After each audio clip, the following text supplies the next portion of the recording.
আসসালামু আলাইকুম প্রিয় শিক্ষার্থীরা। আশা করছি তোমরা সকলে অনেক ভালো আছো। তো আজকে আমরা যে ভিডিওটি নিয়ে আসছি সেটি হচ্ছে একটি ডায়লগ পড়ে কিভাবে 10 মার্ক কমন পাওয়া যায়। তোমরা যারা এসএসসি 2025 ব্যাচ অথবা অন্য শিক্ষাবর্ষের শিক্ষার্থী তারা কিভাবে একটি ডায়লগ পড়ে 10 মার্ক কমন পাওয়া যায় সে সম্পর্কে জানতে চাও বা একটি ডায়লগ পড়ে 10 মার্ক কমন পেতে চাও, তাদেরকে অনুরোধ করছি আমাদের এই ভিডিওটি স্কিপ না করে সম্পূর্ণ দেখতে। তো চলো আমরা আমাদের মূল ভিডিও শুরু করি। তো মূল ভিডিওর শুরুতে আমরা একটি প্রশ্ন দিয়েছি, যেটি হচ্ছে এ ডায়লগ বিটুইন ইউ। এখানে নাম দেওয়া থাকতে পারে ইউ এর পরিবর্তে অ্যান্ড ইউর ফ্রেন্ড ওয়াই। আমি আবারও পড়ছি প্রশ্নটি, a dialogue between you X, অর্থাৎ তুমি অমুক নামের এক্স নামের অ্যান্ড ইউর ফ্রেন্ড ওয়াই এবং তোমার বন্ধু ওয়াই নামের is about dot dot dot বা ড্যাশ ড্যাশ ড্যাশ। এইখানে ড্যাশ ড্যাশ ড্যাশে যে কোনো ডায়লগ সম্পর্কে, ডায়লগের টপিক সম্পর্কে বলতে পারতাম।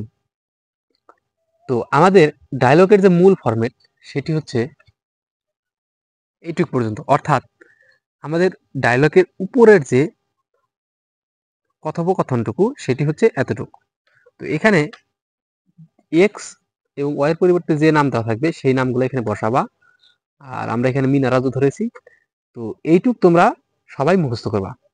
ডায়লগ কি হয় হোক, তোমরা এইখানে যে কয়েক লাইন আছে এটা তোমরা সরাসরি মুখস্থ করে নিবা। তোমাদের সুবিধার্থে একটু পড়ে শোনাচ্ছি। এখানে মিনা বলতেছে, good morning Raju, how are you. Raju বলতেছে, good morning, I am fine and you. তারপর আবারও মিনা বলতেছে, I am also fine, are you free now. তারপর রাজু বলতেছে, ইয়েস বাট হোয়াই। তারপরে মিনা বলতেছে, actually I want to talk you about an important topic. তখন রাজু বলতেছে, of course you can tell me whatever you want to know. তারপর মিনা বলতেছে, you can tell me about. এখানে এই অ্যাবাউটের পর টপিক নেম দেওয়া আছে। এই টপিক নেমের পরিবর্তে আমাদের এইখানে যে নামটা থাকবে, অর্থাৎ টপিকের নামটা থাকবে, সেই নামটা আমরা এখানে দিয়ে দিব। তো মূলত আমাদের যে ডায়লগগুলো দেওয়া থাকে প্রশ্নে সেগুলো দুই রকমের হয়ে থাকে। একটি হচ্ছে ব্যাড সাইড রিলেটেড আর একটি হচ্ছে গুড সাইড রিলেটেড।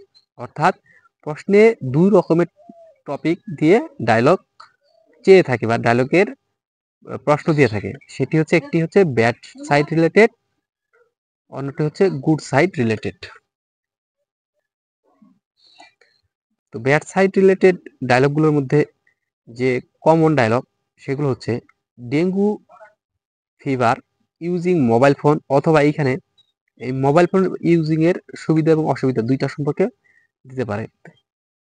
তারপর আছে smoking, road accident, load shedding, traffic jam, deforestation. এখানে এয়ার পলিউশন হতে পারে, ওয়াটার পলিউশনও থাকতে পারে, এনভায়রনমেন্ট পলিউশন এটাও থাকতে পারে। তো এই যে এ রিলেটেড যে প্রশ্নগুলো আছে সেগুলো হচ্ছে আমাদের ব্যাড সাইড রিলেটেড প্রশ্ন। এবার আসি আমরা আমাদের গুড সাইড রিলেটেড যে প্রশ্নগুলো, সেগুলো হচ্ছে reading newspaper, early rising, tree plantation, preparation coming exam, aim in life, benefits of physical exercise, future plan, etc. তো এইগুলো হচ্ছে আমাদের গুড সাইড রিলেটেড যে প্রশ্ন সেগুলো বা টপিক, আর এইগুলো হচ্ছে আমাদের ব্যাড সাইড রিলেটেড টপিক। তো আমাদের প্রশ্নে গুড সাইড অথবা ব্যাড সাইড যে কোনোটাই আসুক না কেন, আমরা শুরুতে এই যে এইখানে যে কয়েক লাইন দেওয়া আছে সেই কয়েক লাইন দিব।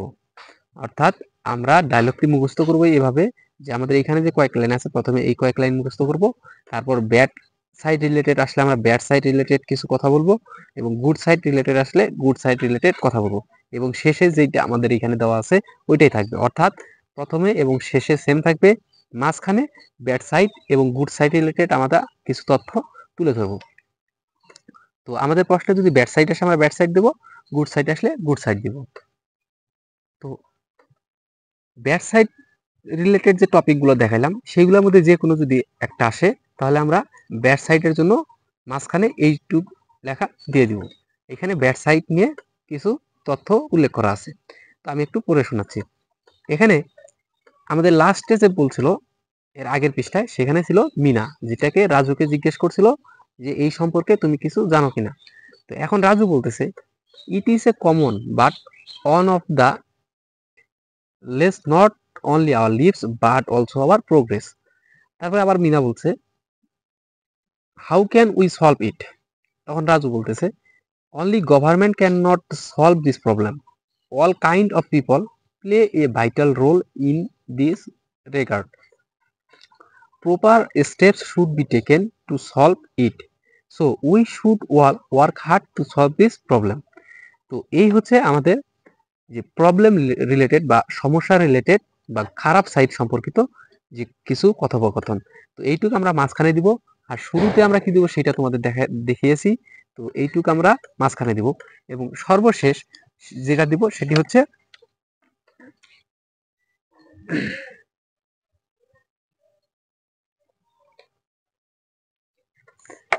এইখানকার 2 লাইন। তো সর্বশেষ লাইন দেখার পূর্বে আমরা গুড সাইড সম্পর্কে একটু দেখে নিই, যে আমাদের প্রশ্নে যদি গুড সাইড আসতো, এখন গুড সাইড সম্পর্কিত টপিকগুলা কিন্তু আমি এর আগের পৃষ্ঠায় দেখিয়েছি। তো সেইগুলোর মধ্যে যদি কোনো একটা আসে তাহলে আমরা এই কথোপকথনটুকু দিব। যেমন গুড সাইড আসলে আমরা ওই প্রথমের টুকু দিয়ে মাঝখানে দিব যে রাজু বলছে দ্য ইম্পর্টেন্স অফ, এখানে টপিক নাম, এটা যেই টপিক সম্পর্কে আসবে সেই টপিকটা আমরা এখানে উল্লেখ করব।